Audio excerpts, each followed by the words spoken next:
करतो आणि नजीम टेलर यांचा पाठिंबा. नजीम टेलर आलेले आहेत.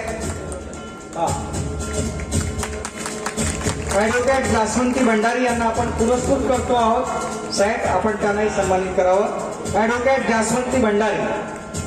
पवार साहेबांनी माणसं जोडली, जोपासली आणि त्यांना वाढवली आणि शिंदे साहेब देखील तोच वारसा चालवत आहेत. ॲडव्होकेट जास्वंती भंडारी यांना आपण पुरस्कृत करतो. धन्यवाद साहेब, धन्यवाद. नजीम टेलर आलेत का? या Nazim tailor. Nazim tailor. Nazim teller.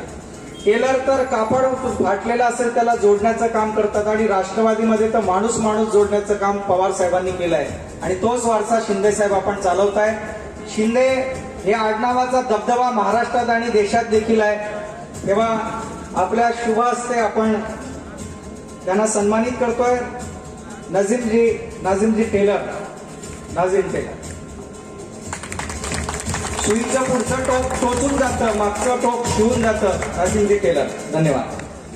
आपण सगळेजण ज्यांचे उत्सुकतेने वाट बघत आहात, आज भुसावळच्या या सभेमध्ये परत एकदा महाराष्ट्राचा स्वाभिमान म्हणून उभा राहावा आणि या थोर पक्षांच्या असलेल्या महाराष्ट्राच्या पराक्रमभूमीमध्ये परत एकदा त्यांचे विचार ज्वलंत व्हावे म्हणून डॉक्टर बाबासाहेब आंबेडकरांनी लिहिलेल्या या लोकशाहीच्या संविधानाला छेद करणाऱ्या निवडणुकीला आणि ईव्हीएम मशीनला सुद्धा भुसावळच्या जनतेचं 90% मतदान हे व्हावं हे आव्हान करण्यासाठी या व्यासपीठावर उपस्थित असलेले आमचे नेते आणि जळगावचेच नव्हे तर महाराष्ट्राचं आमचं आदरणीय नेतृत्व नाताभाऊ आदरणीय एकनाथ खडसे साहेब,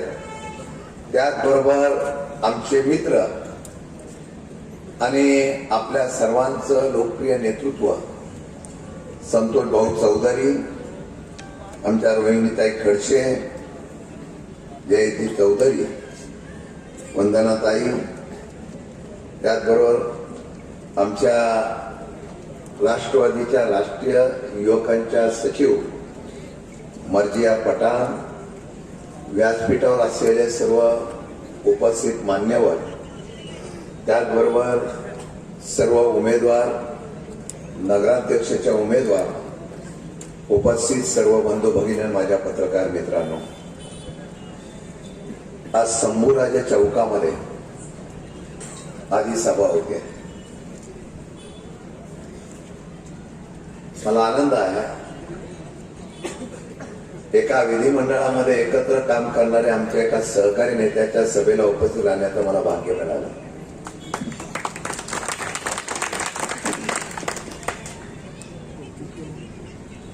संतोष भाऊ नावनी काफी आहे. विधानसभेमध्ये तळमळतेने आक्रमकतेने बोलणारा आमचा सहकारी आम्ही पाहिला. खोटे आरोप झाल्यानंतर त्या आरोपाचा जोपर्यंत मी निर्दोष होत नाही तोपर्यंत मी निवडणूक लढवणार नाही अशा प्रकारचा भीष्म प्रतिज्ञा करणारा सुद्धा आमचा संतोष भाऊ आम्ही पाहिला.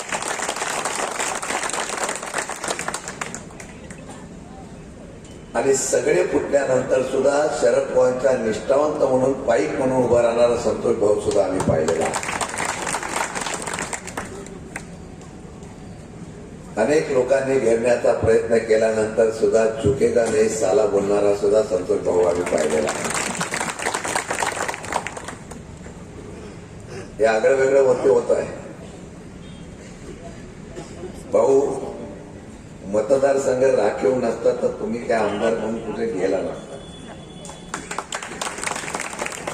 नाताभाऊंना माहिती आता 2029 ला मतदारसंघ बदलणार आहे. त्यावेळेला परत भुसावळकर संतोष भाऊ चौधरींना आमदार करण्याचा इतिहास हा विचार. आमदार करायचं म्हटल्यानंतर पहिली नगर परिषद पण घ्यायचे. मंत्री असताना सुद्धा मुख्यमंत्री येत आहे, अनेक मंत्री येत आहेत. मला आश्चर्य वाटतंय की ज्यावेळा निवडणुकीचा पडगम सुरू झालं, आजही निवडणूक होईल का नाही अशा प्रकारची शंका होती. पत्रकार हसतायत. नक्की देशात काय चाललं मलाच कळत नाही. पहिले आम्ही ईव्हीएम मशीनवर शंका घेतली, निवडणूक आयोग बोलतं की सगळं आळबैल आहे. माझ्या स्वतःच्या गावाची ग्रामपंचायत याच्यावर अगोदर अविश्वास आणला. अविश्वास याच्यासाठी आणला की आमच्या पक्षात यावं, म्हणजे बीजेपी मध्ये यावं म्हणून प्रचंड दबाव होता. आम्ही ऐकलं नाही, अविश्वास बाळगला. नंतर खोटं अतिक्रमण दाखवून माझी पूर्ण ग्रामपंचायत उद्ध्वस्त केली. माझे मिस्टर गेलेत जवळ आता 5-6 महिन्यापूर्वी. त्याच्यानंतर माझी जी पतसंस्था आहे त्याच्या सुद्धा चौकशा आता लावलेल्या आहेत. आणि श्रीराम मंदिर संस्थान माझ्या गावचं ट्रस्ट आहे, त्याच्यात माझे मिस्टर चेअरमन होते. आणि आजूबाजूला ज्या संस्था आहेत त्याच्यातही आमचा सहभाग असतो. याच्या सुद्धा फेरफार जे असतील त्याच्या सुद्धा चौकशा आणि इतका अनंत अडचणी मला येत आहेत, त्याबद्दल मी शशिकांत शिंदे साहेब असतील, पवार साहेब असतील, आमच्या रोहिणीताई असतील यांना सांगितलेलं आहे. खडसे साहेबांना सुद्धा याबद्दल खूप कल्पना आहे. ज्यावेळेस एक महिला सक्षमपणे उभी राहते ती आदरणीय पवार साहेब आणि पवार साहेबांच्या नेतृत्वावर विश्वास ठेवूनच काम करत असते. आणि याचा मला प्रचंड अभिमान आहे. मला असं वाटतं आपण सुद्धा सर्वांनी आमच्या या राष्ट्रवादी काँग्रेस पक्षाच्या ज्या गायत्रीताई सर्वसाधारण उमेदवार आहेत त्यांना प्रचंड मतांनी संपूर्ण पॅनलला निवडून द्यावा हीच विनंती करते. धन्यवाद. एवढ्या चौकशा लावल्यानंतर सुद्धा हे भगिनी ताट मनाने उभी आहे. कारण 50% आरक्षणाचा कोणी गौगव आणून द्या, लाडक्या बहिणीचा कोणी श्रेय घेऊन द्या, 3 पक्षामध्ये मीच आणलेली लाडकी बहीण मी बंद होऊन देणार नाही सांगायची वेळ येते. यातच त्यांचा फेलियरपणा आहे. परंतु एक सांगतो, या लाडक्या बहिणींना मी समोर विनंती करणार आहे की एक संधी या आमच्या लाडक्या बहिणीला आणि आमच्या सगळ्या उमेदवारांना देण्यासाठी तुम्ही पुढाकार घ्या. महाराष्ट्रात सत्ता बदल करण्याची ताकद तुम्ही दाखवली, बिहारमध्ये सुद्धा तुम्ही दाखवली, आता भुसावळमध्ये सुद्धा सत्ता बदल करण्याची ताकद तुम्ही दाखवाल एवढा विश्वास तुमच्या माझ्या या भगिनीवर मी ठेवतो. एक उदाहरण मी सांगितलं, सगळीकडे असंच आहे. देशात राज्यात अक्षरशः धुमाकूळ चाललेला आहे. कधीतरी आम्ही पत्रकार आम्ही सगळ्यांनी यावर आवाज उठवला पाहिजे. आवाज उठवणारा संपून जातो, मग तुमच्यातला असो. आणि आता मतविभागणी करण्याचा नवीन संकल्पना आणलेली आहे. देशासाठी आहुती देणारा माणूस हा कुठल्या धर्माचा नसतो. आणि माझे 2 शब्द संपन्न करतो. धन्यवाद.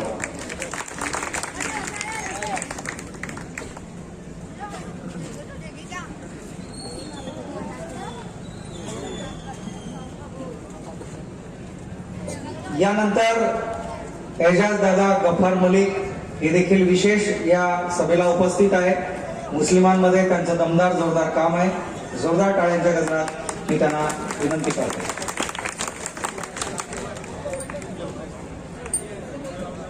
सभेमध्ये गर्दी झाली आहे तेव्हा मागे खुर्च्या कृपया लावून द्याव्या ही विनंती.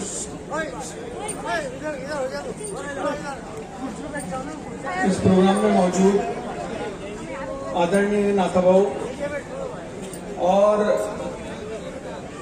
इस नगरी के शिल्पकार माजी आमदार आदरणीय संतोष भाऊ चौधरी, रोहिणीताई और सम्माननीय व्यासपीठ, तुतारी के निशान पे तकरीबन 42 नगर सेवक और एक नगर अध्यक्ष को संतोष भाऊ और नाथाभाऊ ने मिलकर खड़ा किया.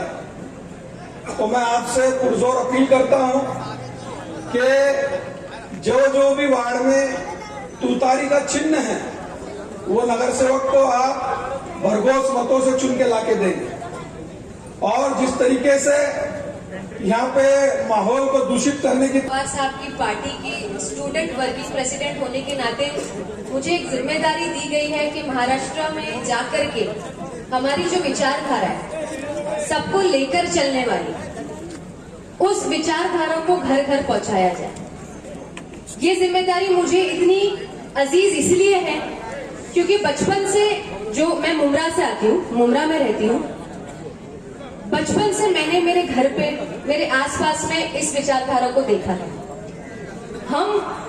हमारे यहाँ पर हमारे जो एमएलए है डॉक्टर जितेंद्र आव्हाड, उनकी कॉन्स्टिट्यूंसी में है, और जब से मेरे वालिद ने राजनीति शुरू की है तब से उन्होंने इसी विचारधारा के बल पर यहाँ तक के आए। हमने ये विचारधारा बाय चांस नहीं चूज की कि by chance I am here by choice. Why by choice? ये बहुत बड़ा एग्जाम्पल है जो कि सिर्फ शरद चंद्र पवार साहब की पार्टी ही कायम कर सकती है कि एक लड़की जो कि एक माइनॉरिटी तबके से आती है, वो यहाँ पर आकर खड़ी है, आप सबके सामने बात कर पा रही है। यहाँ पर जितनी भी महिलाएं हैं, ये उनके लिए एक बहुत बड़ा एग्जाम्पल है कि हमारे घर की भी बेटियां स्टेज पर जाके महाराष्ट्र के कोने कोने में जाकर के नाम बना सकती है, काम कर सकती है, चाहे वो कोई भी धर्म और जात की। पवार साहब, यहाँ पे बहुत सारी तादाद में महिलाएं हैं, तो मेरा सवाल महिलाओं के लिए है। एक जो गवर्नमेंट है हमारी, वो गवर्नमेंट एक नैरेटिव सेट करना चाहती है माइनॉरिटीज वर्सेस मेजॉरिटी का। सिर्फ एक नैरेटिव है लोगों को बेवकूफ बनाने के लिए, मगर अगर देश के असल मुद्दों पे बात की जाए तो वो असल मुद्दों की मसले और तकलीफ तो हर किसी को है। हर घर में एक लड़का नौजवान जो है वो बेरोजगार है। ऐसा तो नहीं है कि कोई पर्टिकुलर कम्युनिटी का लड़का है जिसको, लड़की है या लड़का है जिसको नौकरी नहीं है। ऐसा तो नहीं है कि कोई पर्टिकुलर कम्युनिटी के लोग हैं जिनके लिए महंगाई कम है और किसी के लिए महंगाई ज्यादा है। तुमच्या सगळ्यांसाठी महंगाई आहे ना। तो देश के असल मुद्दों को कैसे डाइवर्ट किया जाए, उसके लिए ऐसा देश में माहौल और नैरेटिव सेट किया जाता है कि बस उलझाए रखो लोगों को। हमारा आज ये काम है। इलेक्शन जो होता है, कोई भी इलेक्शन, वो दो चीजों पे निर्भर होता है। विचारधारा, आपका जो लीडर है उसकी सोच कैसी है, विचारधारा कैसी है, और दूसरा वो काम करता है या नहीं करता है। आज सबसे महत्वपूर्ण चीज ये है कि हम विचारधारा देखें कि लोगों की विचारधारा क्या है। हमारे महाराष्ट्र की अगर हम हिस्ट्री देखें तो शिव शाह फुले अम्बेडकर मौलाना अबुल कलाम आजाद की विचारधारा पे चलने वाला हमारा महाराष्ट्र आज पिछले 3 सालों से उसमें हमको विवाद और नेगेटिविटी देखने को मिल रही है। तो एज अ यूथ मुझे ऐसा लगता है कि हम सब की, मेरी ही नहीं, हर किसी की ये जिम्मेदारी है कि हमारे महाराष्ट्र की जो एक नींव है, हमारे महाराष्ट्र की जो एक आइडेंटिटी है, वो लोगों तक पहुंचाई जाए। कोई भी देश टूट के आगे नहीं बढ़ सकता। अगर कोई देश को तोड़ना है तो उसको डिवाइड एंड रूल किया जाता है। ये हिस्ट्री बोल रही है और आज भी वही माहौल चल रहा है। देश को डेवलपमेंट की तरफ लेके जाना है तो यूनिटी रखनी बहुत ज्यादा जरूरी है। हमारा देश किसी के भाषण, भड़काऊ भाषण पे नहीं चलेगा। ये देश डॉक्टर बाबा साहेब अम्बेडकर के दिए हुए संविधान पे चलेगा और उसी संविधान के लिए हम सबको लड़ना बहुत जरूरी है। संविधान पे हमला मतलब देश के हर नागरिक और उनके हक पर हमला है। बस इतना ही आपको बोलूंगी, सेक्युलर विचारधारा वाले नेता को आगे लेके बढ़िए, उस पार्टी को आगे लेके बढ़िए, चाहे फिर वो काउंसिल इलेक्शन हो या पार्लियामेंट इलेक्शन हो। जब हर इलेक्शन में सेक्युलर लोग जीत कर आएंगे तो ही देश में यूनिटी पनपेगी और देश का डेवलपमेंट होगा। तो ग्राउंड से लेकर के, काउंसिल इलेक्शन से लेकर, परिषद इलेक्शन से लेकर, असेंबली से लेकर के पार्लियामेंट तक हमको सेक्युलर लोग बिठाना जरूरी है। तभी महिलाओं को, जैसे आज रिजर्वेशन है, रिजर्वेशन मिलेगा, तभी कॉन्स्टिट्यूशन सेफ रहेगा, तभी हम सब मिलके आगे बढ़ पाएंगे। बस इतना ही बोलूंगी आपको। जय हिंद, जय महाराष्ट्र, जय भीम। आणि आपल्या सर्वांचे लाडके शिल्पकार चौधरी साहेब आणि स्थायिक भुसावळ नगरीमध्ये उमेदवार म्हणून उभे असलेले आपले सर्वांचे जे अपेक्षित आहे, विकास कामांचे जे स्वप्न आहे, त्यासाठी नगराध्यक्ष आणि सर्व नगरसेवक आणि बंधू आणि भगिनींनो, आज आपण या ठिकाणी प्रचार सभेच्या निमित्ताने उपस्थित आहे. ज्या वेळेला मी लोकनियुक्त नगराध्यक्ष म्हणून उभे होते, त्यावेळेला तुमच्या सर्वांचा आशीर्वाद होता आणि तुम्हाला चांगल्या प्रकारे माहिती आहे का आपले शिल्पकार ज्या वेळेला मनापासून त्यांनी संकल्प केला की मला हे करायचं आहे, ते कुणालाही न घाबरता केल्याशिवाय राहत नाही, हे तुम्हाला चांगलं माहिती आहे. तुम्हाला माहिती असेल बंधू आणि भगिनींनो, भुसावळ शहरामध्ये मी ज्या वेळेला नगरसेविका म्हणून प्रथम उभे होते आणि लोकनियुक्त नगराध्यक्ष पदासाठी उभे होते, मला कुणीही ओळखत नव्हतं. ओळख होती फक्त आणि फक्त आपल्या सर्वांची शिल्पकार संतोष भाऊ चौधरींची ओळख होती आणि त्या ओळखीच्याच दमावरती मला लोकनियुक्त नगराध्यक्ष आपण सर्वांनी केलेला आहे.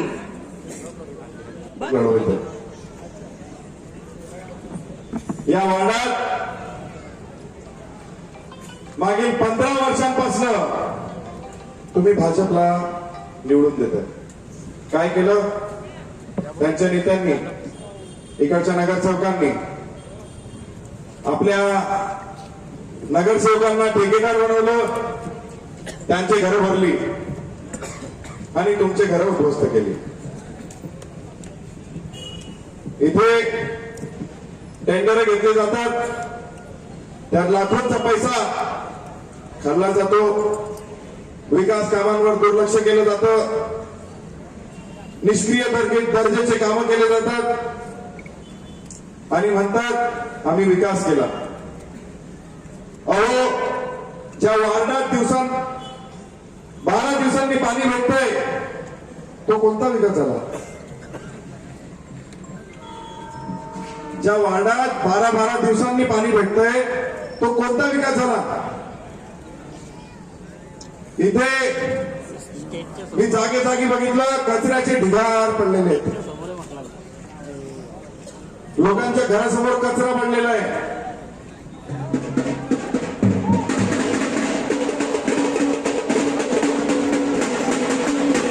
या ठिकाणावर आपल्या सर्वांचे राजकीय नेते, मंत्री,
रोहिणीताईंचं देखील आम्ही मनपूर्वक स्वागत करतो. भारतीय परंपरेप्रमाणे रेखाताईंनी त्यांचं औक्षण करून इथं स्वागत केलेलं आहे. पुन्हा एकदा जोरदार टाळ्यांच्या गजरात मान्यवरांचं मनपूर्वक स्वागत करतोय. हॅलो,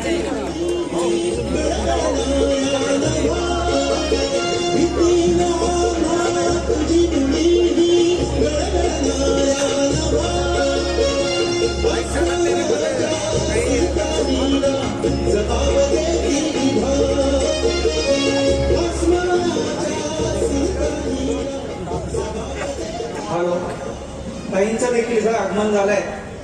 साहेबांचं काही वेळातच इथं आगमन होईल. राष्ट्रवादी काँग्रेस पक्षाची धुरा यांचं मी सहर्ष स्वागत करतोय. राष्ट्रवादी काँग्रेस पार्टी शरद पवार गटातर्फे आलेल्या प्रत्येक नागरिकांचा मी मनपूर्वक स्वागत करतो. आज या ठिकाणी आलेले जेवढे माझे भुसावळकर बंधू आहेत, आज आपण पाहिलेलं आहे का संतोष भाऊंच्या कारगिर्दीत जे भुसावळमध्ये काम, जे कॉम्प्लेक्स, जे भुसावळचा चेहरा मोहरा बदललेला होता, तो आज 15 वर्षापासून त्यांनी काय करून ठेवलेले आहे. प्रत्येक ठिकाणी आपले स्वतःचे नगरसेवक त्यांनी ठेकेदार बनवून ठेवलेले आहे. आज या भुसावळमध्ये तापी नदी आपल्या हक्काच्या अंतरावर आहे. अशा ठिकाणी असून सुद्धा 8-10 दिवस लोकांना पाणी नाही मिळत आहे. भुसावळची विल्हेवाट गुंड प्रवृत्तीचे लोक मोठ्या प्रमाणावर झालेले आहेत.